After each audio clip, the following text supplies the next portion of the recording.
More and more of various investors making their presence felt in the country. Well, let's actually move to matters conservation now. And we had an earlier recorded interview with Julius Kamau, who is a director at the Animal Wildlife Foundation. And he talks about interesting aspects of conservation. Here's more. Watching KTN Business Today, and we want to talk matters to do with conservation now. And one of the big issues that Kenya is currently facing is the rapid rising numbers of people coming to the urban cities, and this has put pressure on existing resources. One of the main resources that is an increasingly perishable commodity is water, and we want to get a perspective on where we are as a country, and we want to bring on board Julius Kamau, who is the Executive Director at the East African Wildlife Society. Many thanks, Mr. Kamau, for joining us. Thank you so much for hosting me. And from a conservation point of view, Kenya currently boasts of having the Mau Forest, which is a major water catchment area. And just walk us through where the Mau Forest replenishing project has reached so far. All right. First of all, is to appreciate that Kenya, we are so much blessed when we talk about the issues of forest, and we have critical ecosystems. One of them is, as you mentioned, Mau Forest. We have other four, water catchment areas like the Abadeas, Elgon, Cherangani, and Mount Kenya, and these are very critical ecosystems. However, in the recent times, there are a bit of pressure, regardless of the importance of this ecosystem, a lot of pressure from the human growth population, from development, and from people getting their livelihood around these areas. But yet, we have no choice than to conserve them because they are very, very critical.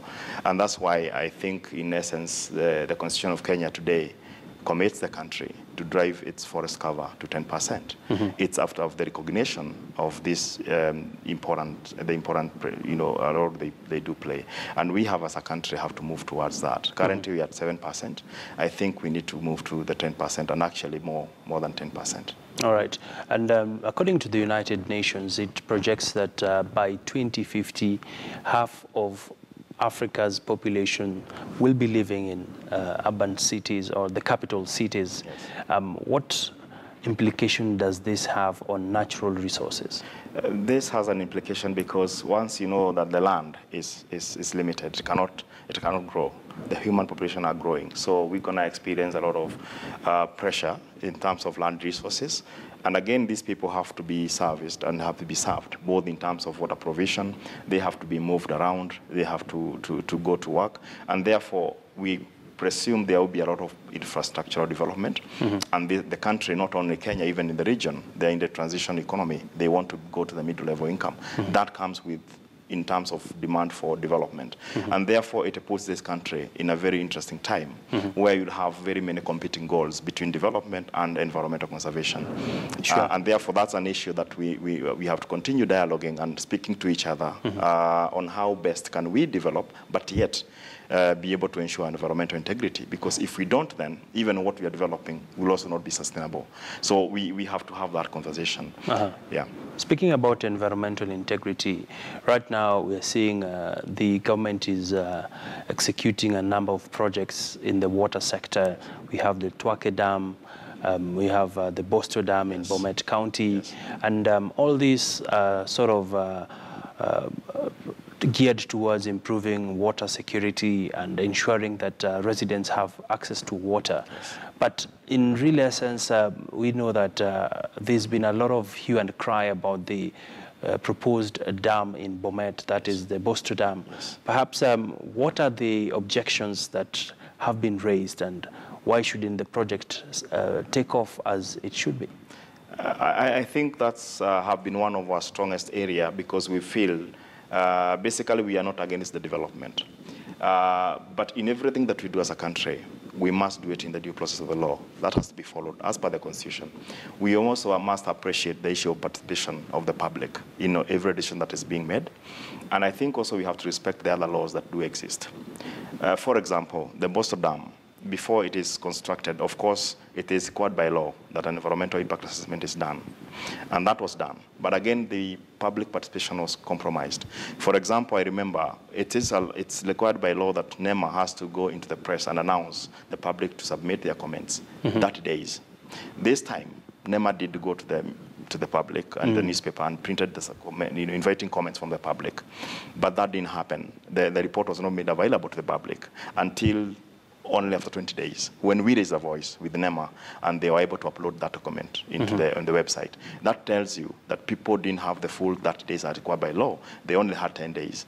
How much can you do within 10 days? As much as that was not enough, when public, and including ourselves, we submitted our comments objecting why we don't believe the dam should be built inside the forest. And those comments were not taken on board. And therefore, NEMA went ahead and issued a license. And legally, that means that the National Water Conservation and Pipeline Corporation has a right to go ahead and doing the dam. But we are saying that is not a very good decision. Reason being, the Kenyan policy today does not allow any construction to go ahead in a protected area. As you know, Mao as a forest is a protected area. And therefore, there shouldn't even be a debate of even having a dam inside the forest. The unfortunate bit is that the EIA report, which is supposed to inform NEMA in making an objective decision, itself was erroneous. For example, it said that the dam will be about 18 kilometers or 12 kilometers and 3 kilometers from the edge of the forest. But the true fact is that the dam actually, coordinates shows it will be inside the forest. Therefore, that document to us does not stand to be used by or relied by any government entity to make a decision. Beyond that, you know that the National Water Tower Agency and the Kenya Forest Service are the legally mandated body, corporate body, to be able to be the custodian of forest. And therefore, for even another state corporation to actually propose a dam without informing these other organs of the government, to us, we feel that is not correct. Because as we speak, Kenya Forest Service has not been informed formally. They were not involved in the EIA process. Neither was the National Water Tower Agency. Neither was the National Art Commission. How then can we proceed with such kind of a development? So we feel public participation was not done in the right way. And we believe by having it inside the forest is against the law.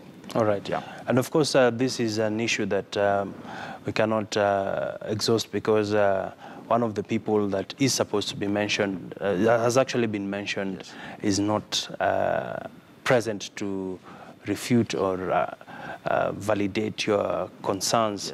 But moving forward, really, what needs to be done differently towards ensuring we do proper impact assessments and avoid environmental degradation? It's purely for the law. The law says ensure there is public participation. And I think it's not harmful for any state agency like NEMA, who are strategically being there to protect the environment. They're supposed to be the voice of the environment, like we do. So in essence, we should be on the same side, not on the other side.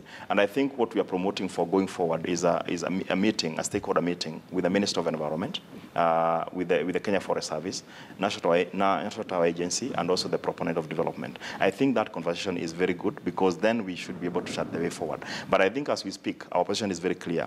Dam inside the forest is not an option.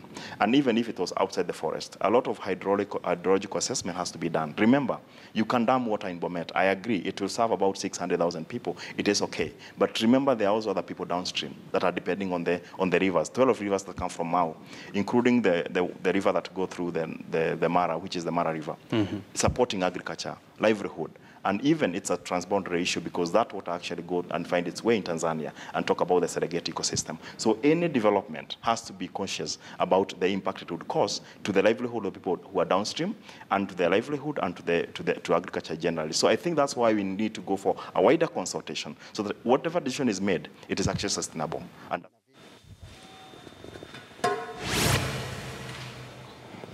interesting conversation.